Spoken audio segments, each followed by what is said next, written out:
Welcome to Real Talk in ELT, a podcast that talks about the reality of teaching English. Ready? Yeah. Okay, so welcome back to another episode of Real Talk in ELT. I'm here with Rubens. Hello, sir. Hello. For those of you who Thanks don't for know, having me. of course. For those of you who don't know Rubens, I'm going to give you his official profile. But for those of you who did follow my CELTA tutor and training program, this is my trainer. My very helpful trainer. Ricky. So let me introduce you properly and then we'll jump into it. Rubens Heredia, yes, has worked in ELT for over 20 years. His career has allowed him to explore different areas from teaching to managing projects in course design, e-learning, and staff development. He's a CELTA trainer. He's also the main course trainer, so he's the one that trained me. So if I do anything wrong, we know directly how to trace that back. It's not my fault. He's a vlogger for Pavilion ELT and one of the creators of What is ELT, which has both a site and a YouTube channel, right? Yeah. Mm-hmm. So we're on a hiatus, but it's there. But it's there. There's things that are there. Yeah, it's just, Okay, and he lives in sunny Barcelona, where you can catch him rollerblading or playing volleyball at the beach. Literally every time we connected for CELTA, you were in a different location, sir. It's quite fun watching you zip around and do things and work. It's fantastic. But welcome. Thank you. Happy to be here. Yeah. Been following your podcast for a while. Aww. They're always very interesting chat. Well, now we get to have our own interesting chat about something that you posted. When did Pavilion ELT? When did they? It was a video, right? Like 2 weeks ago, was it? The video I posted was on January 9th, I think. Yeah. Oh, okay. So yeah. Okay. So the beginning of January. Yeah. And you were talking about Chat GPT. But also some AI stuff, right? Yeah. Technology. And then, ironically enough, this week, everybody was talking about it. You trendsetter. You're going to see it, but next week everybody's going to have bleached hair as well. It'll be fantastic. Yeah, I think this is a topic that scared a lot of people. Yeah. It's a big change in technology, something very visible. It's interesting. I mean, I think here's what I did want to talk to you about is like pros and cons, because we were talking about something completely unrelated. We were having a chat and then we got onto this topic. But I think we should talk about pros and cons because AI is here to stay, right? We have now these tools in terms of we have which one were you talking about too? It was DALL-E, the image creator, Chat GPT for the dialogue and text creator. So what are your initial takes on these? Well, the first reaction is I was like, oh my God, is that possible now? We're doomed. I think it's kind of human nature to look at the possible disaster before everything else. Like, I mean, it's happened in the UK with the loom machines. It happened to us when Wikipedia came along, and we're like, oh, no one's ever going to learn anything anymore. Whenever there's a breakthrough in technology, our first reaction naturally is, oh, it's going to change the status quo.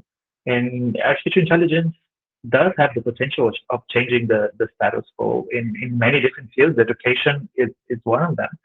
But then if you stop and accept it, then you can start seeing the benefits and start trying to say, okay, so this is going to happen. So how can we make the best out of it, right? Right. I mean, there are a lot of pros to it. Educationally speaking, it's an awesome tool. It's really, really cool. I mean, I went onto it. I was like, this is great. Like, give me a 10 list. I was putting in all of these random configurations and it was able to spit out something that was generally coherent, made sense. Mm-hmm. And for the most part, I was asking it things about something that I was familiar with. And I was like, yeah, that seems logical. So it's quite convenient. So let's do the pros first. We'll do the pros before we start down the negative pathway. So it is convenient for students. Have you used it with like either training teachers or teaching your own students? Have you used it yet? Actually, no. No? Actually, no, because we've been on a break. It's actually so recent. Okay, so you have it. Do you have intentions of implementing it soon? I do, and I think what could be most beneficial to students is actually helping them use that tool more effectively. Because if you come to think about it, uh, in order to get the image they want, in order to get the text that they want, in order to get whatever, depends on the tool we're dealing with here, they need to create precise prompts. Yeah. And this precise prompts requires precise language, or at least giving instructions in a more effective way. I think this is one of the ways in which we can use it in a positive way. Yeah, not just giving the prompts, but then seeing what Chat GPT. First of all, this is the first pro. This is never going to catch on. That's a terrible name. It is a terrible name. It's a horrible name. Can we call it something else? I mean, I think they used it. GPT. I think That's the one. I think it's GPT. Yeah, but it's like it's not going to become a verb. Well, it's because GPT, of no. the. That was one thing that I wanted to talk to you about, because I think GPT relates to, it was like GPT minus or -3 or something like that was the programming that it was, so they kind of an ode to that. But you made an interesting point, because now we just say Google it, so it turns into so Chat GPT is very awkward. It's kind of clunky. It's awkward. It's not really easy to say. Okay, so we'll just call it Chat, and then we're probably not going to say that. It's probably not going to become a verb, but might it replace Googling? Because if you put a very precise prompt, when people are looking for information, Google will come up with a list of sites and references, and then you have to go deeper and kind of dig into that. And I see students using this thing as, well, let me put in a very precise prompt here, and it will explain it to me. Exactly. So it's kind of a cool tool where they have to then be able to, like you said, put the prompts in correctly. They'll get the information, but there's no sourcing. And it's not always accurate. And I know because I checked. What did you check on it? Okay. Because, I mean, it was Chat GPT. We need to change that name. Let's get in touch with OpenAI and change Excuse me. I know that you don't care, but we want to change the name. Thank you very much. That thing. I came across it while I was writing my dissertation for my master's degree. It was at the same time. So I was like, okay, so let me compare the text that I write to the text that the artificial intelligence would write. And yes, ChatGPT does produce coherent text, but it's not that good. I mean, it's coherent, but the logic sometimes gets a little bit lost when you're talking about more complex ideas and longer paragraphs. Yeah, of course, they will catch up. Well, I think they're still training it, right? Yeah, it's exactly. I mean, it's trained on, from what I understand, because actually one of my students is kind of like an artificial intelligence guy, and he does machine learning and trains systems. Like, that's his whole process. So from what I've understood from him is that you have to have a set to train the machine on. The current set, I actually don't know. I haven't really kind of dug into it. I know that they said it's a huge corpus, meaning it does have the ability to produce relatively coherent and cohesive text, but what is it feeding off of?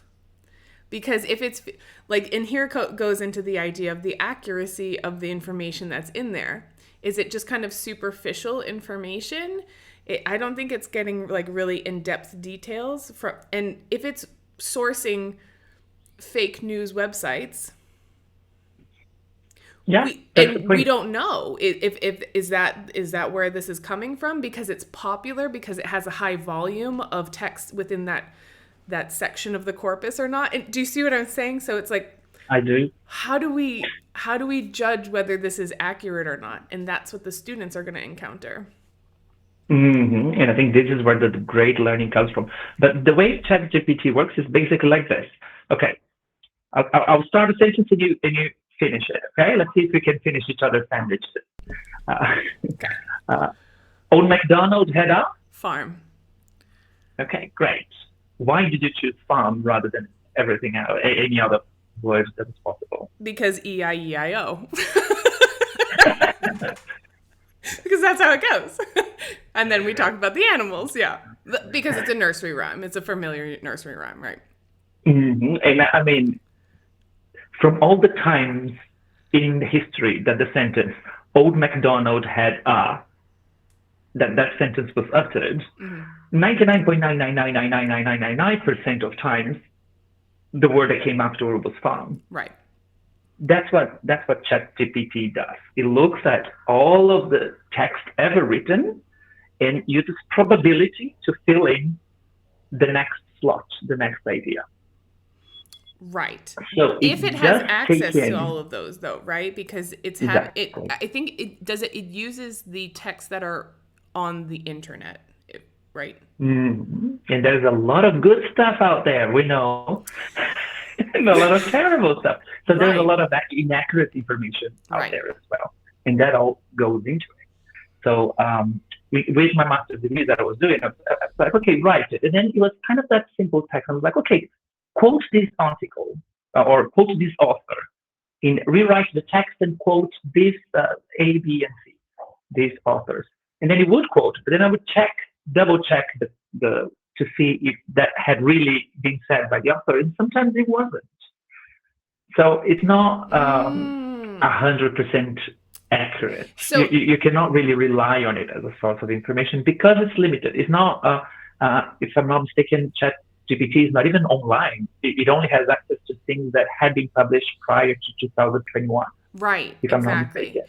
And if I'm not mistaken, it's like, if something has been misquoted, like let's just say misquoted because you were writing your paper, and misquoted numerous amounts of time, there is a quote that is often attributed to William Yeats, the Irish poet, that education is not, what is it? Education is not filling the bucket, it's lighting a fire, or something along those lines.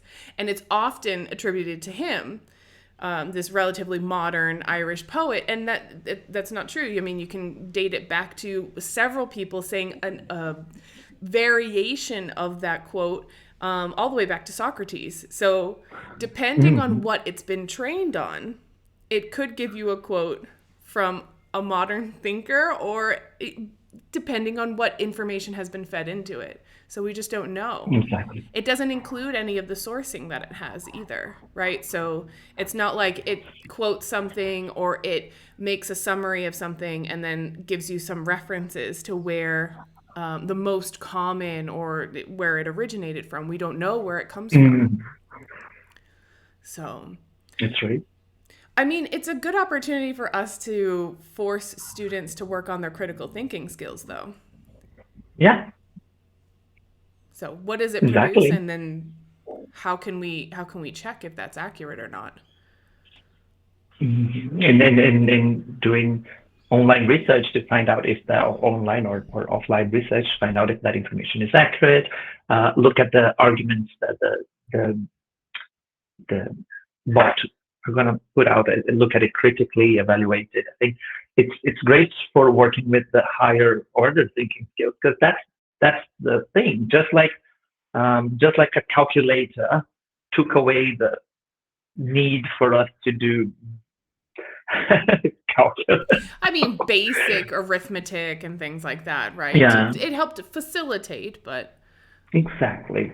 it's a tool, right? But it doesn't yet. It might. Okay, can you hear me now? Yes. Right.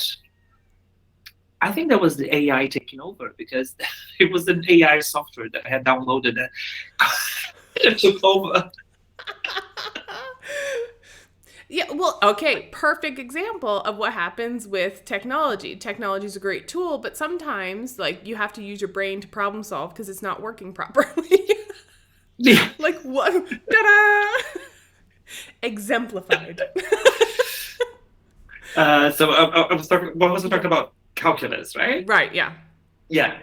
So what we have now from Chat GPT is or AI, the stage that the stage that we know that AI is at, because probably in artificial intelligence labs in Google, that they are way more advanced, of course. But what we have contact with now is just basically the lower order thinking skills. Yeah, not really the more critical sense. I was listening to a podcast with by John Favreau, one of Yeah. you know him? I do, yeah. He was I don't think I listened to Obama this speechwriter, Mm-hmm. and he was talking to a YouTuber. His YouTube channel is Nerd Writer. Who is an he does video essays on YouTube, and what he was mentioning is like, yeah, Chat GPT writes coherent texts, but they're like a B minus high school student. That's what I At this also point. found. Yeah. Mm-hmm. Yeah, so Go ahead. it is coherent, but it's not yet as sophisticated as an A student from high school. Right. And when I was using it, because I was just kind of messing around with it, seeing what the possibilities were, and so I put in several different related to teaching, kind of like the things that were related to teaching, like give me a list of the top 10 difficulties that teachers have when teaching, blah, blah, blah, blah. Give me a list of the top 10. And what I found it to be was extremely superficial. Now, because every single time I put something in there, top 10 difficulties business English teachers have, top 10 difficulties for teachers of teenagers within a certain context, just kind of, I was playing with the list idea because people frequently do this. They make posts about it, they make, podcasts about it, they make blogs about it. So it's always like top 10 list, top 5 list. And the lists were almost exactly the same for every single different criteria that I was putting in. And this was very, very different context. So it seems as if it can generate things, but on an extremely superficial level. And it averages out everything that it reads, basically. Yeah. Do you want to know what Chat GPT suggested that we talked about? Because I said it. Give me 5 ideas of what Kelly Pennington and Rubens Heredia could talk about in Kelly's podcast, Real Talk in ELT. No. That was my prompt. Yes. Okay. And yes, he said, number 1, the impact of technology on language learning and teaching and how to effectively incorporate it into the classroom. That's what we do, right? Exactly. Okay. So accurate to a point. Yeah. The challenges and benefits of teaching English as a second language to adult learners. Okay. That's an interesting topic for a future podcast. I wonder why. So it just has our 2 names and then a podcast, right? Okay. So I wonder why it associated us with adult learners. I think it's just out of luck. Really? Because it also mentioned authentic materials, use of authentic materials, the role of culture in language learning and teaching, and strategies for assessing students' progress. And I was like, well, that's interesting because we work with adult learners. But then I checked with Chat GPT, who's Rubens Heredia and who is Kelly Pennington, and he has no idea who we are. Not that famous. Oh, but it kind of it stuck us into the general category of English teachers, teachers of English. Yeah. Okay.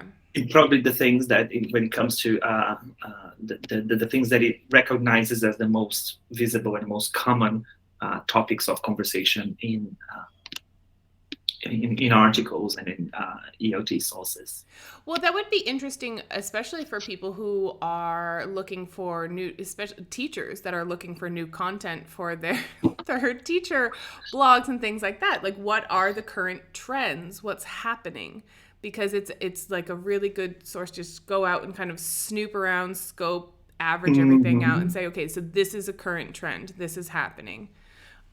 Once it gets online, right? Once it gets current, because it's still limited to before 2021, the version we right? have. Because I would say that the use of technology, I mean, people are talking about it, but really we're not talking about it as integrating it into the classroom so much anymore, especially post-pandemic. A bit of an overdose of technology. I know it's a little bit more, but it's, I think, using it more critically and being more aware of how we're using it in the classroom and things that are coming out, like this new thing. Great. I have another game. Okay, Let's what's your game? I always love the games that you come up with. Huh. You are a little bit of a Swifter, aren't you? Is that what we call? In terms of what? Taylor Swift fans? I am so. I know of her existence. I'm just not really into the pop culture of it, but we can play a game about it. What is it? So I asked Chat GPT to write lyrics to a song in the style of Taylor Swift. Stop. And I'm gonna read to you. Okay. Real lyrics from Taylor Swift. Okay. And the Chat GPT version, and I want you to tell them apart. Which one is which? Oh God. Okay, go ahead. I'm gonna be terrible at this. Just let's preface this game with Kelly does not listen to Taylor Swift or pop music in general. So okay. I just need to get my wait a second, because of course I'm gonna need to open Chat GPT again. It logged out because I didn't use it for a long time. It's gonna take a while, but great. I feel like you just play games with yourself, like in between sessions and training, and when you're on the train going from here to there. We'll just have a sidebar conversation while Chat GPT is opening for Rubens. Whenever I logged in to either input sessions most of the time you were home.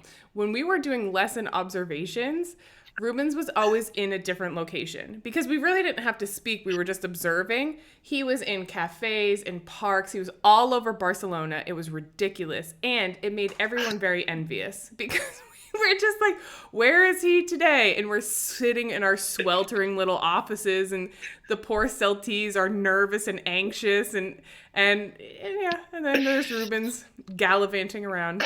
In a park. In a park. The best one was when the park was like windy and you had like this windswept hair and you're like, well, let's do feedback. I was like, this is epic. That's the feedback while my hair flows in the wind. Okay, got it. Okay. So I'm gonna read the first one and the second one, and I wanna you know what Taylor Swift is famous for, right? Breakup songs. I know that she's famous for dating lots of people and then she breaks up with them and then she uses it as material. So great. All right. So the first one. You're so gorgeous. I can't say anything to your face because look at your face. And I'm so furious at you for making me feel this way. But what can I say? You're gorgeous. Okay. This is lyrics number 1. Okay. Lyrics number 2 is, I used to think you were my everything, but now I see you were just a flame. I gave you my heart, you gave me your lies. I'm done with the hurt, I'm saying goodbye. I'm going to go with number 1 is the bot, and number 2 is Taylor. Why?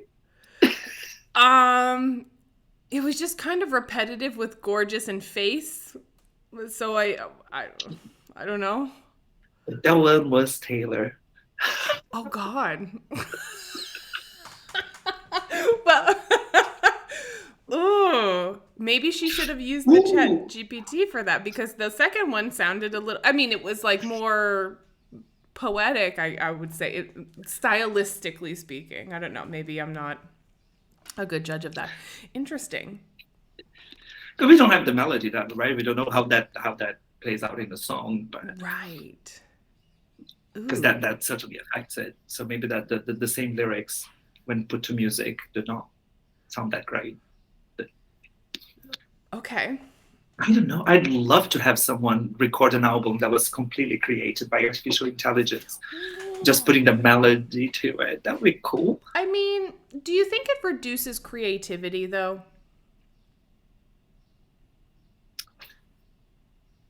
Do you think everyone's creative? No, and I know most of the artists, I mean, if we're talking about like the music industry, most of the artists don't really write their own songs. They have songwriters, they have like whole teams, like 20 people writing a song for them. So Yeah. once they hit like Taylor Swift level, right? So I don't think everyone's creative, but I think there has to be a touch of creativity. Like usually when they describe, making melodies and putting together songs, it's because they have this tune in their head and they have this emotion that comes out. But I have to say, I have, well, this is gonna get me canceled. I don't like a lot of music past like 2004, 2005. Most of the music that I listen to is like pre 2000s, 60s, 70s, 80s, 90s, and then some of the new things that are coming up today in very specific genres like indie, folk music, that type of stuff, because I find the music industry to be a little vapid and monotonous. It's the same thing over and over again. It's not really interesting to me. So I'm wondering if Chat GPT will actually help the music that comes out based on the Taylor Swift game that we just played. Because I did see recently that there is artificial intelligence that you can put again, a prompt. It has to be very specific, and it will develop music for you. Like actual music. And so if you use that together with, like the Chat GPT, The one who creates the lyrics, and you could have music that is... And is that a bad thing? And is that a bad thing necessarily? I don't know. I don't think so. I mean, in my opinion, I don't think so. If it's good, if the music is good, if it connects to you because of the music, because of the lyrics, however you connect to music, I don't think it's necessarily a bad thing. And I don't think, because I think going back to the fears in the fears of new technology, right? It's like it's going to take away our jobs. It's going to take away our creativity. I think those who are creative, they will continue with the drive to be creative anyway. I think it just adds to it. I don't think Taylor Swift's going to say, "Oh, I'm not going to write any more lyrics because there's a bot that can do that." I think it's part of who she is, and it's part of her own needs as an artist to create art. And I don't think bots are going to take that away. I think the children of today who are going to grow up in an environment with AI, they're going to have some of the same human needs that we do of expressing yourselves, of being creative.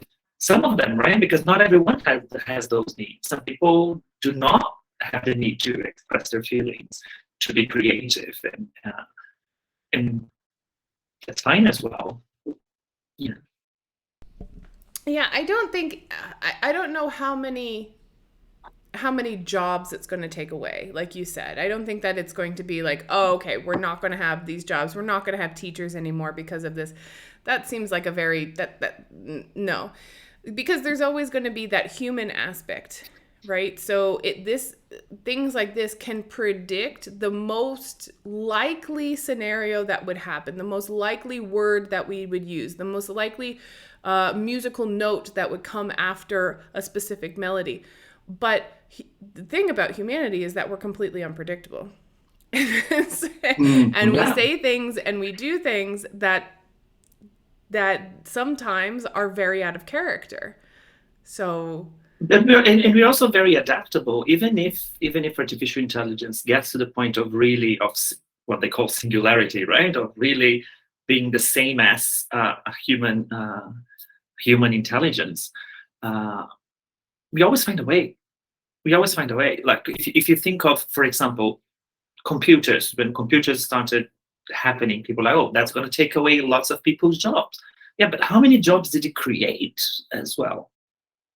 So the whole field of IT nowadays, how many people work with programming? How many people work with IT? And it's accelerated. You might argue that actually created more jobs than I would say so too. Yeah. And they say like the automation of things like in production lines and factories and things like that, when they're automating, they're using robotics to do some of the things. They say, well, it's taking jobs away. Well, temporarily it's taking jobs away, yes, but it's also making a safer working environment, right? So people don't have to do these laborious things and things along those lines that might be, a little bit dangerous. And you're always going to have people that are inventing, innovating, and repairing, maintaining the robotics that are put into place. So yes and no. I mean, it in the immediate future, yes, it takes away jobs, but in the long-term future, probably not. But then if you look at this type of stuff, when you were saying like the lower order thinking, maybe we don't have to focus so much on lower order thinking. We can start only focusing on higher order thinking. Mm-hmm. Yeah, I think that sounds like a good future for me. I would actually very much enjoy if people focused on higher order thinking, making connections, applying information and knowledge that we have. I think that would be a very big benefit for future generations. You know, that author, I have no idea how to pronounce his name. Is it Yuval Harari, the one who wrote Sapiens? Yeah, I know. The book with the fingerprint, the cover. You've seen it? I've seen. Yes, I know it, but I don't know how to say his name. Yeah. He wrote *Sapiens* about the past of humanity, and there's another one about the future. I think it's Homo. Oh my God, I completely forgot. Homo Deus. Yeah. So he talks about, he makes predictions of the future, and he said that, well, what's going to happen is the machines are going to take away all of the jobs, and we are going to be free for doing what we want, for exploring what we like. So if you are the person that likes carpentry, you're not going to have to worry about whether what you create in carpentry is going to feed your family. You can just do it for the pleasure of doing it, because the machines are going to do all the work, and we are going to have this quote unquote privileged life of only doing blah, blah. Of course, he's talking about.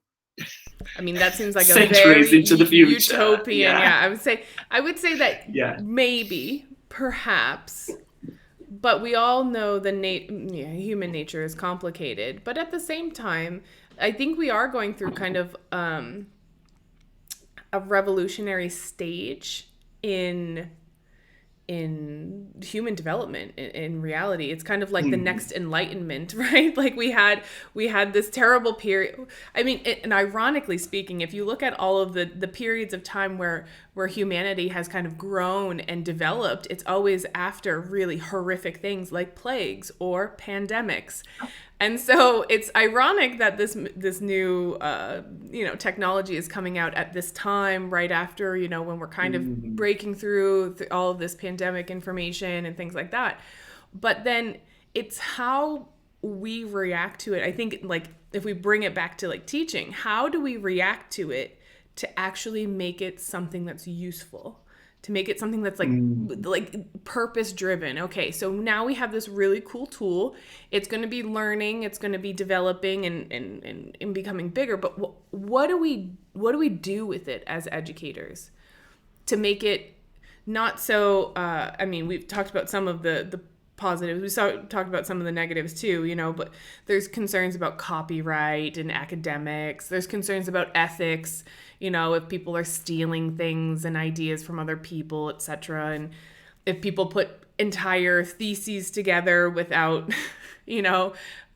without doing It's not going to be a successful one. It's not going to be successful. But at this point. Yeah, but at would this it be point. passing? It might be passing, with some minor alterations. So of course there's, things that we need to safeguard, but how can we use it proactively so that we can actually move things forward? Yeah, I think one of the first concerns that I see people talking about is like, oh my God, my students are going to go to Chat GPT and write a 200 words letter of complaint, copy and head into the teacher. Well, maybe stop asking students to write 200 words letters of complaint. Maybe it's a matter of adapting the task and not adapting the kind of writing you expect. I was essays. Yeah, I mean, I love essays. I love writing. I love reading. That's my area of expertise. I know so many people who work in technology, who work in other areas. They couldn't care less about the classic essay. For them, being asked to write a formal essay, the classic essay we're used to, is as useless for them as it is for us to have advanced calculus at high school. So my suggestion would be, let's use this moment to rethink what kind of language production we expect students, and what's students' real gain and real objective with the tasks that we're assigning them. It reminds me of, I don't know if you heard this, probably it was a while back, and then it became a thing and it bothered me. It's a pet peeve of mine. Here we go. So Elon Musk, no, and I don't have anything against Elon Musk. It's fine. Elon Musk said that he had made an off-the-cuff kind of comment that you don't have to have a university degree to work for Tesla or, any of his companies, SpaceX, things like that, because university degrees don't prove that you are intelligent or ingenuitive or whatever. And people kind of took that and, manipulated it in their own way to better serve them. And they, there's a lot of people that say, well, if I'm going into the medical field, then I shouldn't have to study languages or literature. And if I'm going into the arts fields, then there's no real reason for me to study mathematics or sciences because it's not going to support my future. And every time I see that, especially when you have these very young, like teenagers that haven't even gotten through school yet saying these types of things, it bothers me because it's not that we want you to speak French fluently as an orthopedic surgeon or vice versa. We're teaching you skills, problem-solving skills. We're teaching you learning skills. Like, you have to have these to be able to do certain things in your life, applicable in other scenarios. And I think that this is kind of like, okay, so this is going to level the playing field. So we've had calculators, we've had computers. It's focused mostly on math and sciences and things like that. Now we have AI, things like this bot, the Chat GPT and things like that are producing in the arts, we'll say. We've had the sciences, languages and things like that. So now it's even the playing field. So now you can use these if you want. You're going to be a mediocre student, but you can use these tools and just kind of pass by. But what's going to set you apart is if you actually learn the skills to be able to apply things, higher level thinking. And so, do you see what I'm saying? And helping students understand that but that communication is what needs to be clear. It's not, we ask students to write essays, not because it's important to be able to write essays. How many essays we have love you written spending hours reading graduated them. high school? Yes. It's to help you develop your ability to connect ideas. It's the logical, getting your ideas communicated in a logical way. I've got a quote by Neil deGrasse Tyson, a tweet that fits this moment perfectly. He tweeted, "When students cheat on exams, it's because our school system values grades more than the students value learning." And I think this is a great quote, because I think the role of the teacher, rather than conveying the information or checking if students are using Chat GPT to write essays or not, I think we as teachers should focus on helping students value the learning, communicating the importance of what we're doing, helping students understand how the thing that seems meaningless for the student, how that can help them develop the critical thinking skills, how that can help them develop the ability to connect ideas and express themselves more freely. I think the appearance of all those tools are going to put on our shoulders as teachers more the responsibility of making students want to learn when they don't have to. Well, and I think it's, things have been leveling out. I'm talking very broadly here, but leveling out more and more as we've seen over the years. Having a bachelor's degree nowadays, it doesn't really differentiate you from the majority of the people. I mean, I know that still there's many people in impoverished conditions, and education is still a problem around the world. I'm not trying to, discard that completely. But, we see things kind of leveling, like people do have access. Some parts of the population do have access to the same levels of education, and people are progressing through those types of things.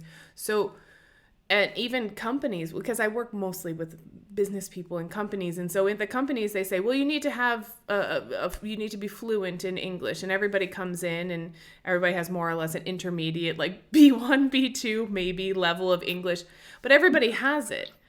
And it's like, what sets you apart? Because checking all the boxes, we have the degrees, we have the language certificates, we have all of these things, but what sets you apart? Meaning, how can you, and I always ask my students at the end, well, I've recently begun this in the past few years, asking my students at the end of lessons, not only to think about what they did, but where else can you apply this? Mm-hmm. And it's one of the hardest tasks that they ever have to do in the class, because they don't ever do it. No one sits down and says, reflect on the information that you just took in, and then start critically thinking about and applying it in other areas. We don't do that anymore. There's no thinking. Mm-hmm. So I think that's, these types of things, it kind of removes that like you said, lower order. So now you have to focus on the higher order stuff, which is tough. You have to think about it.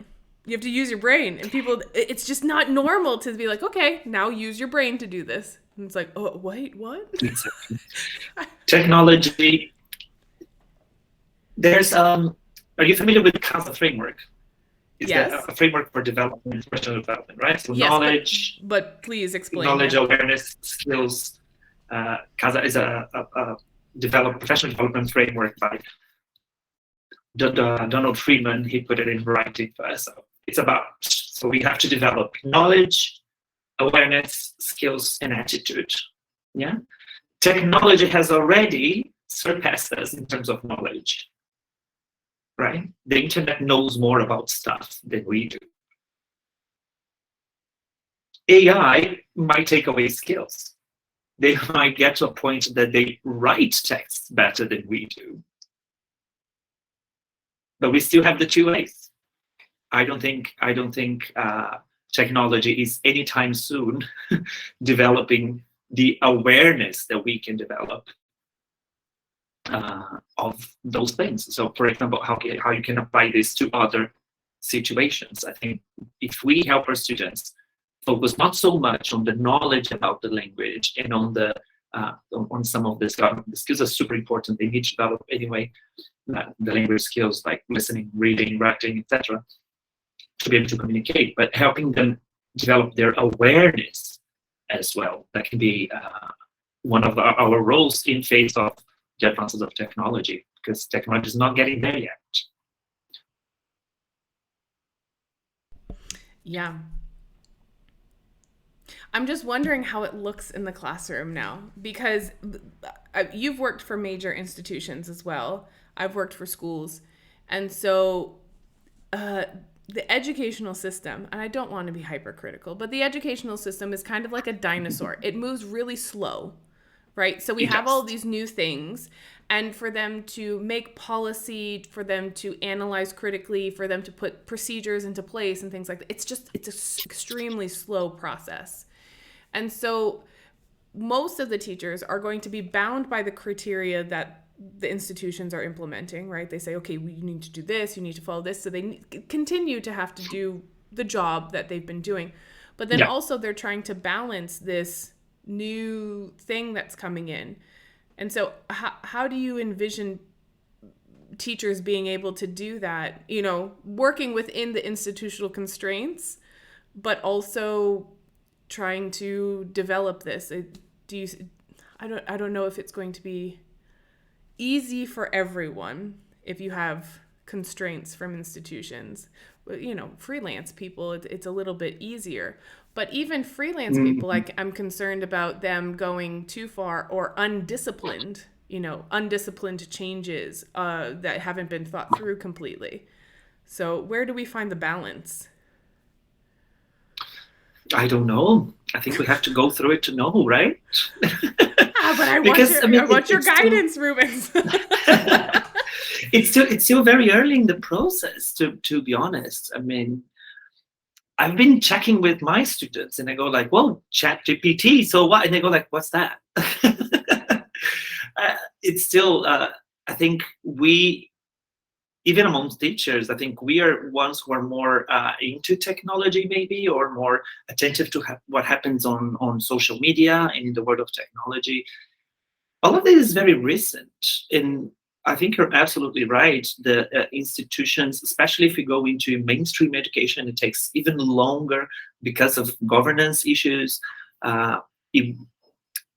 Many of the problems that we are already here thinking, and they are problems that are going to start happening in the future. Yeah, they're not happening yet. Right. Yeah. And we will have to rethink and adapt, I think. But I think looking back at how we have adapted in the past can shed some light into how we can adapt in the future. Yeah. How did we as teachers tackle Google Translate when it appeared? How did we tackle Google when it appeared? You probably were not a teacher back then. I was. I mean, I was probably on the tail end of it. I'm not that young. You were too young for that, but I remember. Say age on the stage. I remember when the internet came along. Oh, I was there for that. Yeah, like, well, actually, you know, it was interesting. A short anecdote. So I grew up in a town, and my younger cousins grew up in a town, the same town as me. We lived very close to each other, and they are 4 and 8 years younger than my sister and I. And my sister and I were there for the invention of computers. Like, before we were, you know, when we were in high school, we were still going to the library and getting books and doing all of that stuff. And you know, when my sister went to university, she didn't go with a laptop. And she didn't have a computer, you know, like when she first went, and then by the end she had one. But and so I was kind of in the high school period at that time. And we always, when people turned in their essays for our English teacher, you know, the people that had it printed, it was like, oh, you have it printed. And then some of us, you know, me included, you know, middle class America, we'd have to go to the computer lab and like type it out and like, you know, sign up to use a computer. And you had to take the plastic wrap off of it. It's like, you know, that whole scenario. Okay, so that was my high school. So I transitioned into like using computers, especially in high school. When I was in university, I had a laptop. So, but it was still new. I mean, it was thick. It was like very, very thick laptop. Fast forward 8 years, when one of my youngest cousins was at the same high school as me, and this is just 8 years later,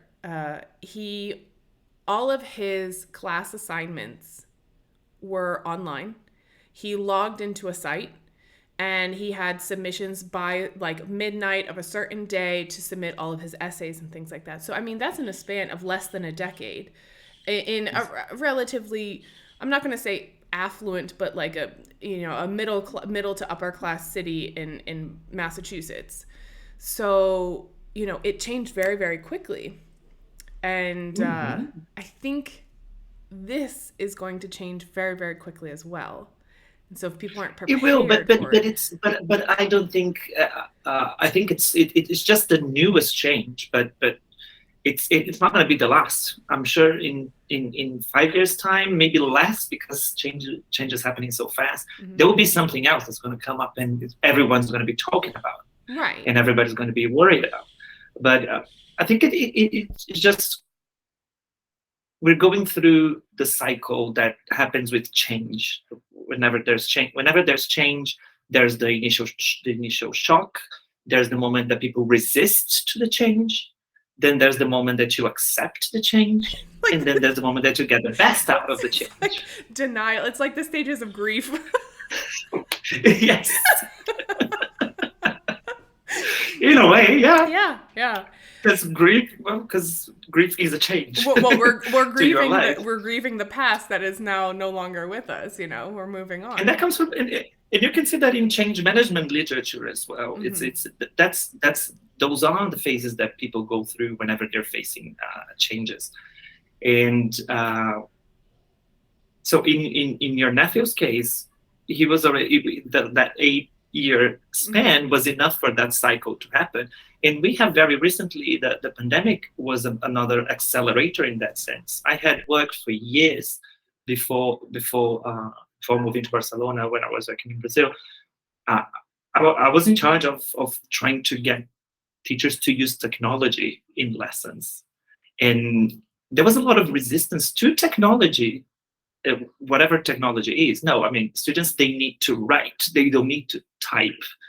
You know, like we do have our own set of beliefs that I don't want to say old-fashioned, because they're just part of who we are, part of the person you are in the context that you were raised in, and new students, younger students, they have a different context. They have different needs. They just screenshot. It's just screenshot, take a picture of the board, move on. You know.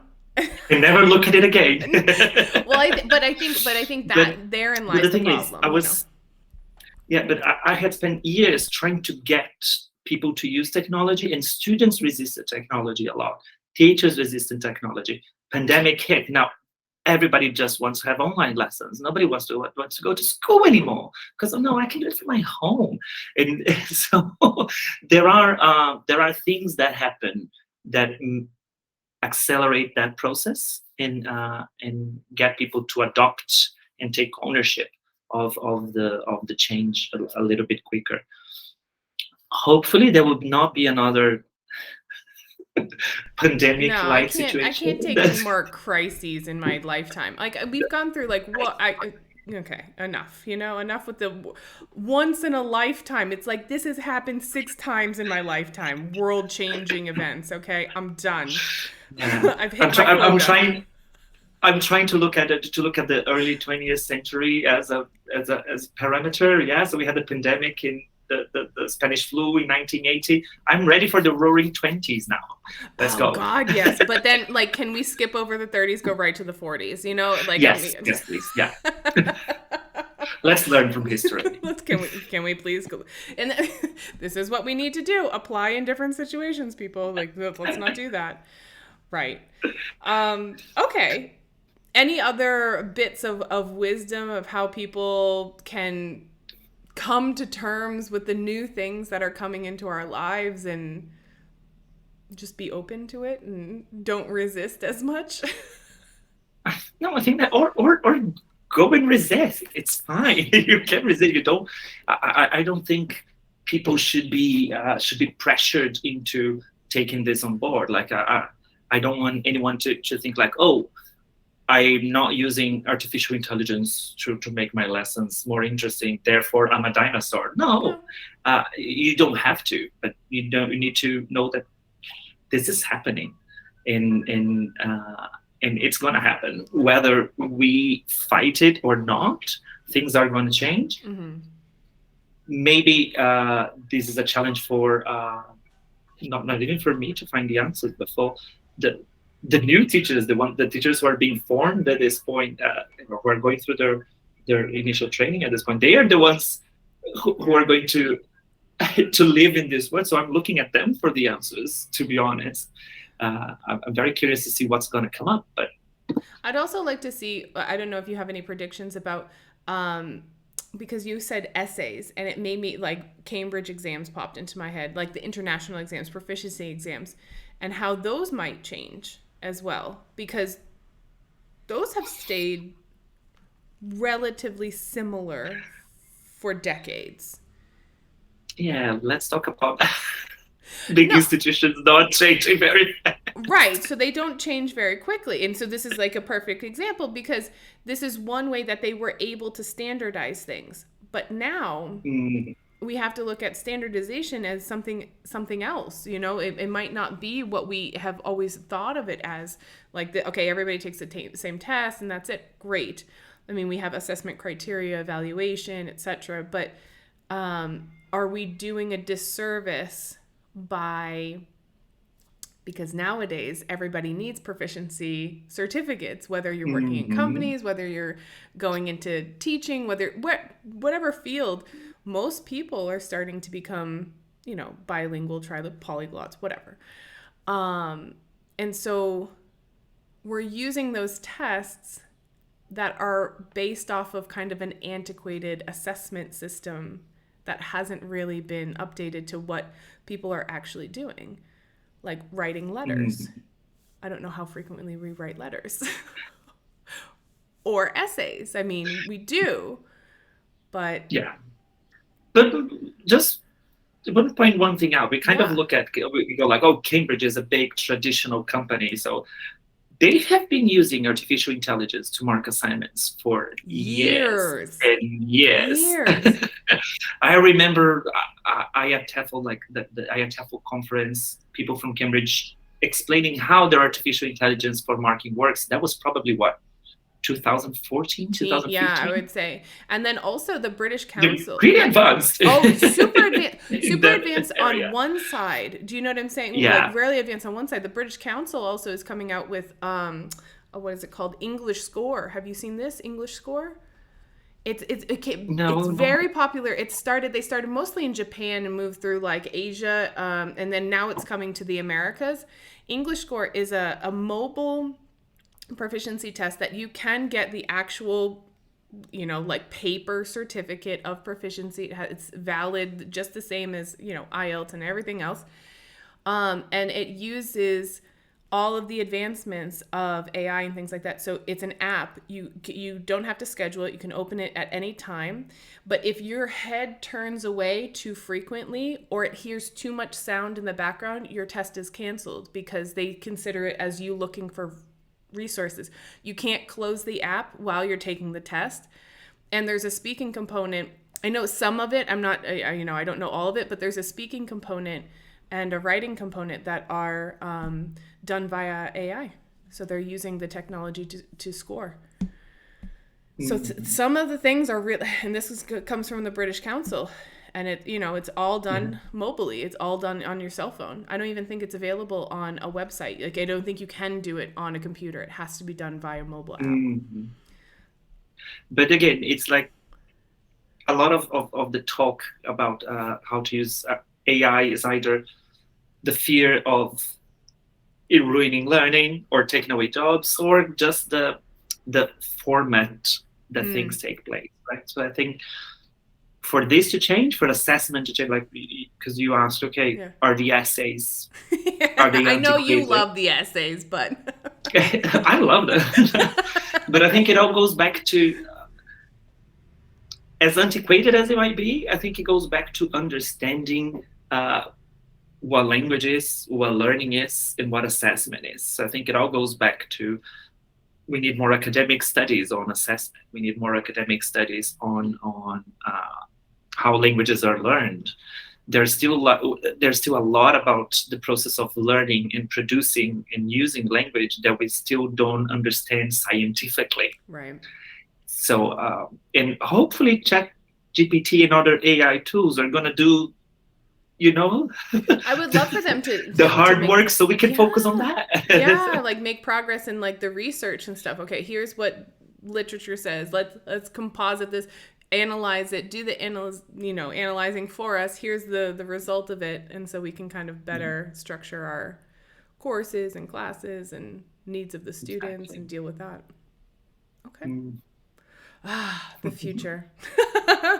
Which is great. So now can I add futurologist after this conversation? I think both of us can add futurologist to our to our bio. I don't know. I consider myself quite a dinosaur. I mean, but yes, we can throw it in there. Just like the magical, glass ball looking into the future. I don't know what the future holds. I think it's a good conversations to have though. And I think peers should have conversations with their, colleagues, because why not? How are you using it? What did you find? I know that I watched your